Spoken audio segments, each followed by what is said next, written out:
नमस्कार, India head के UP special bulletin अपना उत्तर प्रदेश में आप सभी का स्वागत है। मैं हूं आपके साथ सुनीता पटेल। इसमें हम बात करेंगे उत्तर प्रदेश की विशेष और बड़ी खबरों पर। तो आइए शुरुआत करेंगे इस वक्त की सबसे बड़ी खबर से। उत्तर प्रदेश में पुलिस भर्ती परीक्षा की नई तारीखों का ऐलान हो गया है। जी हां, उत्तर प्रदेश में पुलिस भर्ती परीक्षा की नई तारीखों का ऐलान हुआ है। 23, 24, 25, 30 और 31 अगस्त को होंगी परीक्षाएं। ये तारीखें घोषित की गई हैं। 23, 24, 25, 30 और 31 अगस्त को परीक्षा घोषित की गई हैं। 60,244 पदों पर होंगी सिपाही भर्ती की लिखित परीक्षा। तो आपको बता दें, ये बड़ी खबर, जहां पर 60,244 पदों पर सिपाही भर्ती की लिखित परीक्षा होनी है और तारीखों का ऐलान इसके लिए हो चुका है।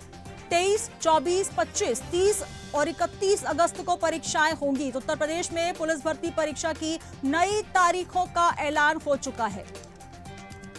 बड़ी खबर आपको दे रहे हैं उत्तर प्रदेश से, जहां पर सीएम ने पेपर लीक के बाद निरस्त कर दी थी ये परीक्षाएं और अब निरस्ती के बाद एक बार फिर तारीखें बहाल हो चुकी हैं। तारीखों की घोषणा हो चुकी है। 23, 24, 25, 30 और 31 अगस्त को परीक्षा होगी। 60,244 पदों पर परीक्षाएं जिन पे भर्ती होनी है। उत्तर प्रदेश में पुलिस भर्ती परीक्षा को लेकर नई तारीखों का ऐलान। तो बड़ी खबर उत्तर प्रदेश से आपको दे रहे हैं, जहां पर 60,244 पदों पर सिपाही भर्ती लिखित परीक्षा होनी है। मुख्यमंत्री योगी आदित्यनाथ ने पेपर लीक के बाद परीक्षाओं को निरस्त कर दिया था, जिसके बाद नई तारीखों का ऐलान किया गया है। उत्तर प्रदेश में अब पुलिस भर्ती परीक्षा की नई तारीखों का ऐलान किया गया है।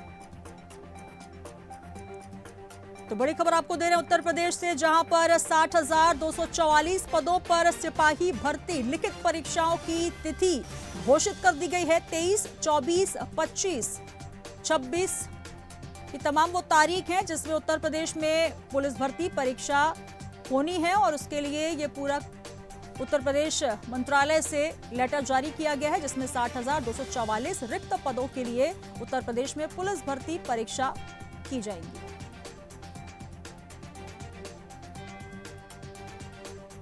और तमाम जानकारी के साथ जेबा हमारी संवाददाता लखनऊ से जुड़ रही हैं। जेबा, जिस तरीके से पहले उत्तर प्रदेश सरकार ने इन परीक्षाओं को निरस्त कर दिया था पेपर लीक मामले में, अब 60,244 पदों के लिए लिखित परीक्षा की तारीख घोषित कर दी गई है। इसको लेकर क्या कुछ ताजा अपडेट? देखिए, जो 2024 पेपर लीक के कारण जो परीक्षाएं जो है निरस्त की गई थी, सिपाही भर्ती परीक्षा को जो है वो फिर से जो है सरकार एक बार आयोजित करने जा रही है और इसके लिए जो है तारीखों का ऐलान कर दिया गया है। करीब 60,244 पदों पर ये भर्ती की परीक्षा होगी, जो 23, 24, 25, 30 और 31 अगस्त को इस परीक्षा को जो है वो आयोजित किया जाएगा। अच्छा, उत्तर प्रदेश पुलिस भर्ती के प्रोन्नति बोर्ड द्वारा जो है वो आर्थिक जो भर्ती है पुलिस पदों पर सीधी भर्ती की जो है ये लिखित परीक्षा होगी। इससे पहले हम आपको बता दें कि जो पेपर लीक हुआ था उसको लेकर जो है परीक्षा को निरस्त कर दिया गया था। बिल्कुल ज़ेबा, जिस तरीके से सीएम योगी आदित्यनाथ ने पहले इन परीक्षाओं को निरस्त किया, अब तारीखों का ऐलान हुआ है, किस तरीके से परीक्षाओं को क्रियान्वित किया जाएगा, क्योंकि 2 पालियों में परीक्षा होनी है और 60,244 पदों के लिए ये परीक्षाएं जो है अब लिखित तरीके से की जाएंगी। जी बिल्कुल, ये परीक्षा जो है वो 2 पालियों में होगी और साथ ही मुख्यमंत्री योगी आदित्यनाथ इस बार जो है परीक्षाओं को लेकर काफी जो है हेलो, हाँ जी, आपको सुन पा रहे हैं जी ज़ेबा। जी, मुख्यमंत्री जो है वो काफी बार जो है सजग है और इस परीक्षाओं को लेकर ये परीक्षा 6 माह के अंदर ही जो है वो करी जा रही है और ज्यादातर कोशिश ये करी जा रही है कि जो इसके उच्चतम मानक हैं उनको ध्यान में रखते हुए जो है परीक्षा आयोजित कराई जाएगी और सरकार इस परीक्षा को बिल्कुल पारदर्शी बनाने के लिए भरसक प्रयास कर रही है। बिल्कुल, तो पारदर्शिता के साथ परीक्षाएं हो, इसके लिए सरकार ने तमाम इंतजाम किए हैं। ज़ेबा, जिस तरीके से जो लेटर जारी किया गया है उसमें जो पुलिस भर्ती अभ्यर्थी हैं उनके लिए भी कुछ विशेष तौर पर सुविधाएं सरकार की तरफ से दी गई हैं, वो भी हमारे तमाम दर्शकों को बताएं, क्योंकि जो परीक्षा में पहुंचेंगे। बिल्कुल, जो उनका जो ट्रैवल अलाउंस है वो भी उसको उस टाइम पर जो है वो फ्री कर दिया गया उस समय, परीक्षा के समय। और इसके अलावा जैसे व्यवस्थाओं की बात करें तो परीक्षा की तैयारियां जो है वो परीक्षा केंद्रों के चयन, परीक्षार्थियों का सत्यापन और जो भी होगा वो विस्तृत दिशा निर्देश उत्तर प्रदेश शासन द्वारा जो है वो जारी किए जा चुके हैं। चलिए, बहुत शुक्रिया, आगे भी आपसे अपडेट्स लेंगे। बहुत शुक्रिया ज़ेबा हमारे साथ जुड़ने के लिए।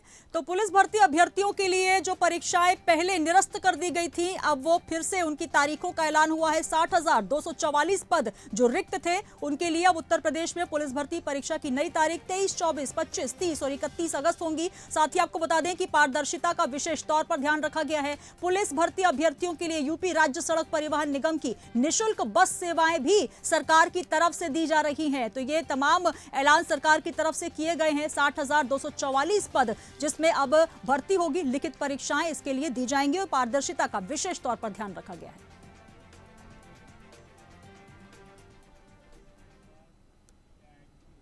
बढ़ेंगे अगली खबर की ओर। लखनऊ में मुख्यमंत्री योगी आदित्यनाथ के सरकारी आवास पर मेरठ मंडल के विधायक और मंत्रियों की बैठक संपन्न हुई। बैठक में जाने को लेकर कुछ विधायकों ने अफसरों को लेकर नाराजगी भी जताई है। अपनी नाराजगी उन्होंने व्यक्त की और कहा कि मीटिंग में वे अपनी बात रखेंगे। वहीं विधायकों ने अधिकारियों को लेकर अपनी शिकायतों पर मुख्यमंत्री से 1-to-1 मुलाकात भी की। कुछ विधायकों ने चिट्ठियों के माध्यम से भी सीएम को अपनी शिकायत भेजी है। मुख्यमंत्री ने मिलने पहुंचे लोनी विधायक नंदकिशोर गुर्जर से कहा कि अधिकारी मनमानी करते हैं, मुख्यमंत्री जी से ये कहने आया हूं। और एक बार फिर जेबा हमारे साथ जुड़ गई है। जेबा, जिस तरीके से मुख्यमंत्री से मिलने जब विधायक पहुंचे तो काफी नाराजगी वहां पर नजर आई और उन्होंने कहा है कि अधिकारी काफी मनमानी करते हैं। तो उत्तर प्रदेश में अधिकारियों को लेकर काफी जो है वो नाराजगी देखी जा रही है। क्या कुछ अपडेट इस पूरे मामले में? देखिए, मुख्यमंत्री योगी आदित्यनाथ के आज सरकारी आवास पर जो है वो मेरठ मंडल के विधायक और मंत्रियों की बैठक हुई। बैठक में जो है कुछ विधायकों ने अफसरों को लेकर नाराजगी जाहिर करी और इससे पहले भी जो है उन्होंने चिट्ठियां भेजी हैं और मुख्यमंत्री से खासतौर पर ये शिकायत करी है कि अफसर अपनी मनमानी करते हैं और सुनवाई नहीं करते हैं। हालांकि जो लोकसभा चुनाव के बाद जो जिस प्रकार से बीजेपी का जो परिणाम आया है उसको लेकर मुख्यमंत्री जितने भी जो कार्यकर्ता हैं और जो विधायक हैं उनकी नाराजगी जुटाने का भरसक प्रयास कर रहे हैं। जी बिल्कुल जेबा, जहां अगर हम देखें जिस तरीके से आपने चुनावों का जिक्र किया, जहां पर आपसी मुठभेड़ भी चल रही है, लगातार आपसी मतभेद है, जो विधायक हैं उनकी भी आपस में नहीं बन पा रही है। अब अफसरों को लेकर भी यही कहा जा रहा है। कुल मिलाकर सीएम से भी नाराजगी देखी गई। तो उत्तर प्रदेश में कुल मिलाकर ये कहा जा सकता है कि सब कुछ ठीक नहीं चल रहा, प्रशासनिक अमले में भी अब नाफरमानी देखी जा रही है। जी बिल्कुल, क्योंकि पहले जो भी विधायक हैं और भी अन्य मंडलों के विधायक हैं और जो बीजेपी के कार्यकर्ता हैं उन्होंने मुख्यमंत्री को लेकर ये बात की नाराजगी जताई है कि उनके काम नहीं होते हैं या कोई जो काम होते हैं उन पर अफसर सुनते नहीं है और लगातार चिट्ठियां भी भेजी जाती रही हैं। जैसे नंदकिशोर गुर्जर की बात आपने बताई तो उन्होंने इससे पहले जो है चिट्ठी भी भेजी, उसके बावजूद भी जो है अफसर ध्यान नहीं देते। ये तमाम बातें हैं जिनको लेकर मुख्यमंत्री योगी जो है वो इसको संज्ञान में ले रहे हैं। चलिए, तो मुख्यमंत्री के संज्ञान में तमाम बातें पहुंच चुकी हैं और उम्मीद है कि तमाम जो अफसर हैं उन पर कोई कार्रवाई होगी। बहुत शुक्रिया जेबा हमारे साथ जुड़ने के लिए। तो लखनऊ की तस्वीरें हम आपको दिखा रहे हैं जहां पर बैठक में तमाम विधायक पहुंचे, लेकिन लोनी विधायक नंदकिशोर गुर्जर ने कहा कि अधिकारी मनमानी करते हैं और मुख्यमंत्री जी से मैं ये कहने आया हूं। तो चिट्ठियां पहुंच रही हैं और ये तमाम आरोप भी लग रहे हैं कि जो प्रशासनिक अमला है वो अनदेखी करता है और यही वजह है कि कार्य सही समय पर संपादित नहीं हो पाते।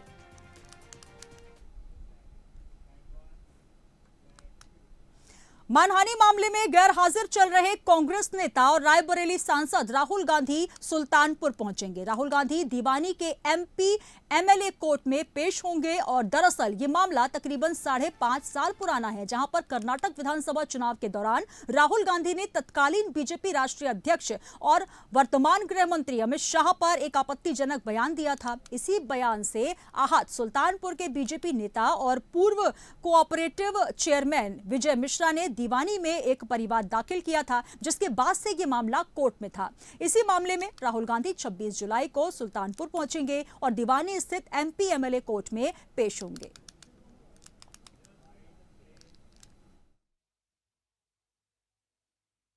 राहुल जी की कल एमपी एमएलए कोर्ट नंबर 15 में पेशी है, उनका बयान दर्ज होना है और जानकारी के मुताबिक कल Rahul Gandhi ji MP MLA court number 15 में अपना बयान दर्ज कराने के लिए न्यायालय में आ रहे हैं।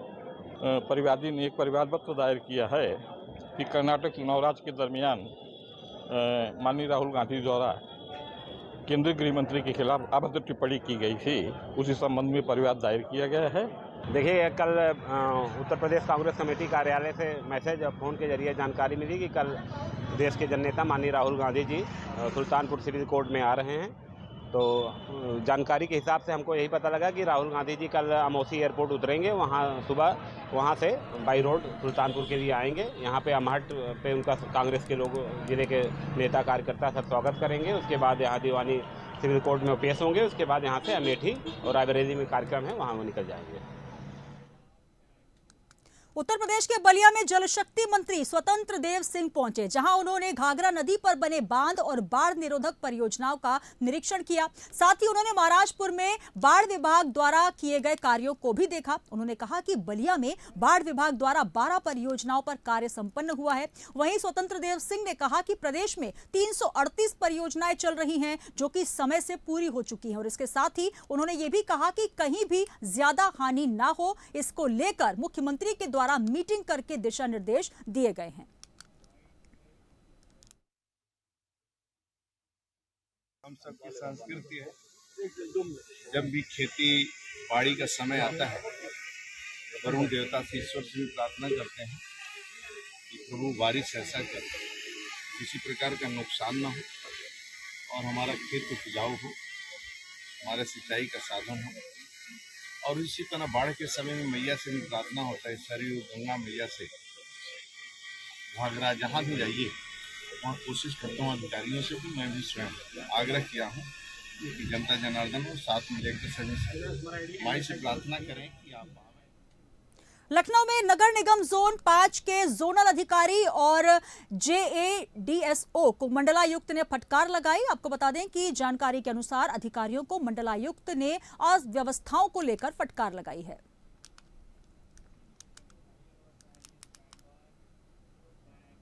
चलिए बात करेंगे मेरठ की, जहां पर मोदीपुरम फेज 7 मार्केट के सामने एक कावड़ शिविर लगा हुआ है, जिसमें एक कावड़िया विश्राम करने के लिए रुका हुआ था। उस कावड़ शिविर के पंखे में अचानक करंट आ गया, जिससे दिल्ली के उत्तम नगर के रहने वाले कावड़िया को बिजली का करंट लगा। आनन फानन में शिविर के सेवादारों ने पुलिस की मदद से कावड़िया को इलाज के लिए अस्पताल में भर्ती करवाया, जहां उपचार के दौरान उसकी मृत्यु हो गई। इस पूरे मामले में डीएम ने बताया कि कावड़िए के परिजनों को सूचना दे दी गई है और शव को पोस्टमार्टम के लिए भेज दिया गया है। और बात करेंगे फिरोजाबाद की, जहां बहराइच से सवारियों को लेकर दिल्ली जा रही private sleeper bus Agra Lucknow express way पर ट्रक से टकरा गई और इस हादसे में 2 लोगों की मौत हुई है। 100 से अधिक यात्री घायल बताए जा रहे हैं। घटना की सूचना मिलते ही पुलिस मौके पर पहुंची। पुलिस ने सभी घायलों को इलाज के लिए अस्पताल में भर्ती करवाया। बताया जा रहा है कि यह हादसा बस चालक को नींद की झपकी आने की वजह से हुआ। स्लीपर बस में 150 यात्री सवार थे। अधिकांश यात्री मजदूर वर्ग के बताए जा रहे हैं।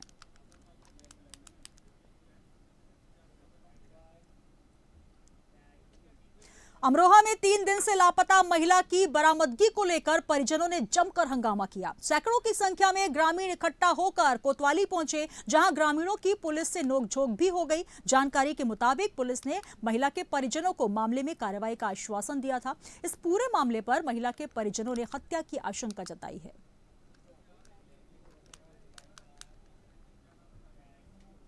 सपा के वरिष्ठ नेता रामगोपाल यादव के करीबी रिश्तेदार जिला पंचायत सदस्य पुष्पेंद्र यादव को एसटीएफ ने नोएडा से हिरासत में लिया। जिला पंचायत सदस्य पुष्पेंद्र यादव के ऊपर अलीगंज थाने में अपराध की धाराओं में केस दर्ज किया गया था। आपको बता दें कि पुलिस के मुताबिक फरार चलने की वजह से आरोपी पर 25,000 का इनाम भी घोषित था। वहीं पुलिस अब पुष्पेंद्र यादव को कोर्ट में पेश करेगी, जिसके बाद उन्हें जेल भेजा जाएगा। इधर बलिया के नरही थाना क्षेत्र में यूपी बिहार की सीमा स्थित भरौली चौराहे पर एडीजी ने छापा मारा है और इस दौरान 3 पुलिसकर्मी समेत 20 लोगों को हिरासत में लिया गया। आपको बता दें कि इस जगह से शराब, पशु तस्करी और साथ ही बाल तस्करी सहित कई अवैध कार्य किए जाते हैं। एडीजी के छापे के दौरान मौके से 50 से अधिक मोबाइल फोन, कई बाइक पुलिस ने बरामद किए हैं। छापे के बाद तुरंत कार्रवाई करते हुए थानाध्यक्ष का कमरा भी सील कर दिया गया। साथ ही सभी कर्मचारियों के बॉक्स खंगाले जा रहे हैं।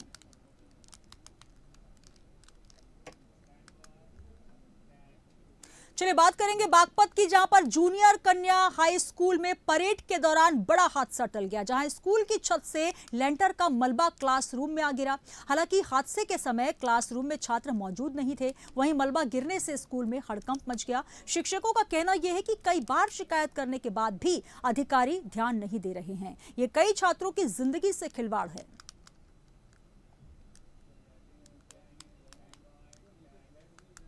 कासगंज के एक निजी हॉस्पिटल के संचालक और स्टाफ पर एक लड़की का अश्लील वीडियो बनाने का यह मामला सामने आया है, जहां पीड़ित लड़की के माता-पिता ने बताया कि हॉस्पिटल संचालक और स्टाफ ने उनकी बेटी का अश्लील वीडियो बनाकर उसे ब्लैकमेल किया है। वहीं पीड़ित लड़की के माता-पिता ने मामले में कार्रवाई के लिए जिले के डीएम और एसपी से भी शिकायत की। वहीं डीएम ने इस पूरे मामले में जल्द कार्रवाई करने के निर्देश दिए हैं। पीड़ित लड़की की मां ने कहा कि अगर मुझे न्याय नहीं मिला तो मैं उच्च अधिकारियों से मिलकर इसकी शिकायत करूंगी।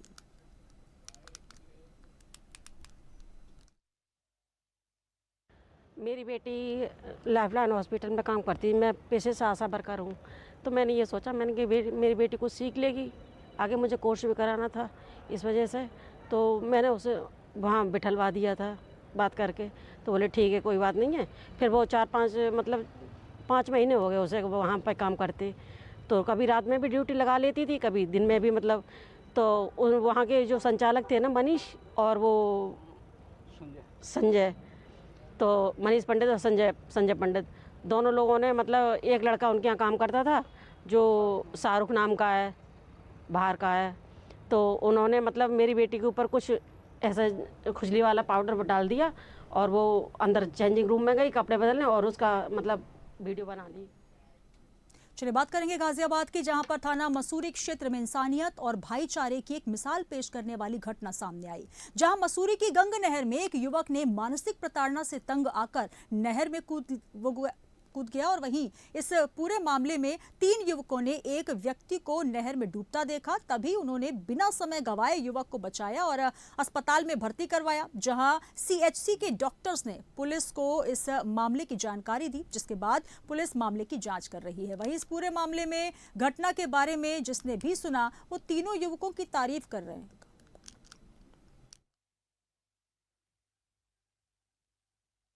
लाल कुआं विजयनगर की साइड के थे, ऐसे इधर साइड से हम आ रहे थे। तो यहाँ पे जो है ना इस रास्ते से गए, जाने के बाद में वो मोबाइल रखा, मोबाइल रखने के बाद में वो दमदे से नीचे कूद गए। वे मेरे भाई काम पे जा रहे थे, तो जो है जैसे इन्होंने देखा, इन्होंने मुझे फ़ोन बुलाया, बुलाने के बाद में जो है ना जैसे फिर जो है ना भैया मेरे कूद गए एकदम। ये हम यहाँ पे जा रहे थे काम पर, इस पुल पे खड़े थे, तो हमने देखा वो नहारे कर ऐसे हाथ को कर रहे थे, और जब हमने सोचा डूब रहे थे तो हम यहाँ से गए भाग के, और वहाँ से जाके एकदम। उत्तर प्रदेश के बलिया में रोहित हत्याकांड मामले में पुलिस ने बड़ी कार्रवाई की है, जहां आरोपियों के घर पर बुलडोजर चला दिया गया। इस पूरे मामले में अब तक गैंग के 2 लोगों को गिरफ्तार भी किया गया है और फरार आरोपियों की गिरफ्तारी के लिए 4 टीमें गठित की गई हैं। वहीं आरोपियों की अवैध संपत्तियों की जांच की जा रही है। इस पूरे मामले में एसपी ने सभी आरोपियों पर 25-25 हजार रुपए के इनाम की घोषणा की। इसमें 4 टीमें गठित की गई। जो हत्याकांड हुआ था उसमें अभी तक 2 अभियुक्तों को गिरफ्तार कर लिया गया है। बाकी के लिए सर्विलांस एसओजी और हमारी 4-5 टीमें पूरा जिला स्तर पर लगी हुई हैं। उसी के क्रम में जो है आज जो मुख्य आरोपी है रोहित यादव उर्फ राइडर और उसके जो गुर्गे हैं, साथी हैं, जिन्होंने रोड के किनारे सरकारी भूमि की, जो PWD की भूमि थी, उसकी पैमाइश कराई गई, तो उन्होंने अवैध रूप से उसको अतिक्रमण किया था और आसपास जो है सरांगई बदमाशी के दम पे आसपास की ज़मीनों पे कब्जा किया था। उसके साथ नियमानुसार जो है बुलडोजर लेके अवैध जो निर्माण किया गया था उसको ध्वस्त कराया गया और ये कार्रवाई जारी है। इनके संपत्तियों का जो भी अवैध संपत्ति उसकी चिन्हांकन किया जा रहा है। उत्तर प्रदेश के हमीरपुर जिले में दबंगों ने मामूली सी बात पर एक युवक की बेरहमी से पिटाई कर दी, जिसका एक वीडियो सोशल मीडिया पर वायरल भी हो रहा है। आपको बता दें कि वायरल वीडियो में 2 युवक एक युवक को बेरहमी से पीटते नजर आ रहे हैं। ये पूरा मामला राठ कोतवाली क्षेत्र के बसेला इलाके का बताया जा रहा है।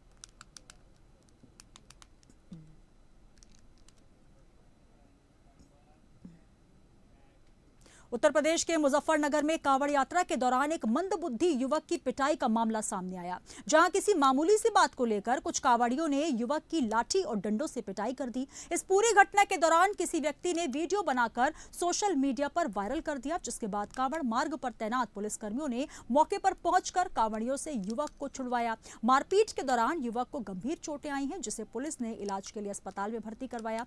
ये पूरी घटना सिविल लाइन थाना क्षेत्र के आर्य समाज रोड की बताई जा रही है।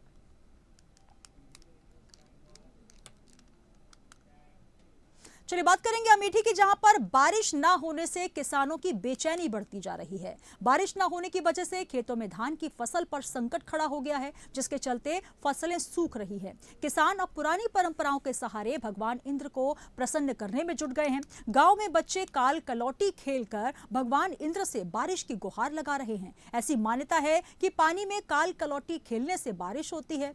गांव-गांव में ऐसी परंपराएं अपना कर ग्रामीण भगवान को खुश करने में जुटे हुए हैं।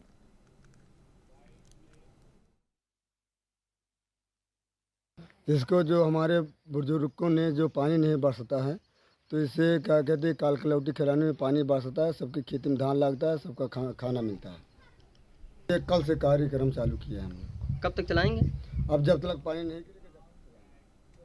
उत्तर प्रदेश की खबरों में फिलहाल इतना ही। देश और दुनिया की तमाम बड़ी खबरों के लिए जुड़े रहिए इंडिया हेड के साथ।